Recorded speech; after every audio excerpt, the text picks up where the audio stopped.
கோவில் விவகாரத்திற்காக புகிட் மர்தாஜா மருத்துவமனை இடமாற்றமா? மருத்துவமனை வாரியம் மறுப்பு.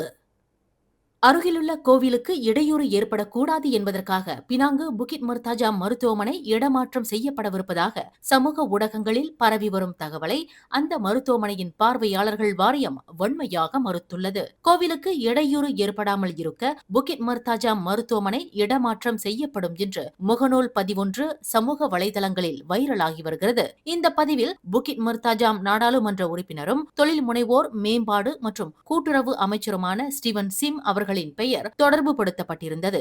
இதுகுறித்து கருத்து தெரிவித்துள்ள மருத்துவமனை வாரியம், பொது அமைதிக்கு குந்தகம் விளைவிக்கும் வகையிலும் இன மற்றும் மத ரீதியான பதற்றத்தை தூண்டும் வகையிலும் இந்த தவறான செய்தி பரப்பப்பட்டுள்ளதாக கூறியது. இது தொடர்பாக சம்பந்தப்பட்ட முகநூல் கணக்கு உரிமையாளர் மீது நிந்தனை சட்டத்தின் கீழ் நடவடிக்கை எடுக்க கோரி போலீஸ் துறையில் புகார் அளிக்கப்பட்டுள்ளது என்று அந்த வாரியம் தெரிவித்துள்ளது. கடந்த ஆண்டு செப்டம்பர் 14ஆம் தேதி புகிட் மர்தாஜா மருத்துவமனைக்கு வருகை தந்த அமைச்சர் ஸ்டீவன் சிம் கோவில் தொடர்பான எந்தவொரு விவகாரத்தையும் எழுப்பவில்லை என்று வாரியம் தெளிவுபடுத்தியுள்ளது.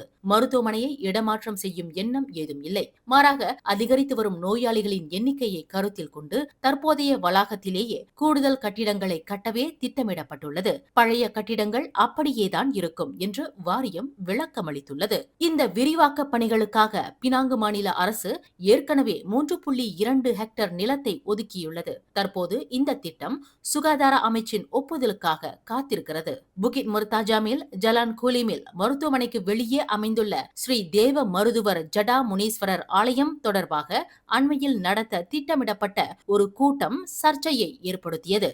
மத மற்றும் இன ரீதியான பதற்றத்தை தவிர்க்கும் பொருட்டு அந்த கூட்டத்தை ரத்து செய்யுமாறு ஸ்டீவன் சிம் ஏற்கனவே கோரிக்கை விடுத்திருந்தது குறிப்பிடத்தக்கது. மேலும் செய்திகளை தெரிந்து கொள்ள கீழே இருக்கும் பெல் பட்டனை அழுத்துங்கள். உங்கள் மகிழ்ச்சியை வெளிப்படுத்த லைக் மற்றும் ஷேர் செய்யுங்கள். தொடர்ந்து திசைகளோடு இணைந்திருக்க சப்ஸ்கிரைப் செய்யுங்கள்.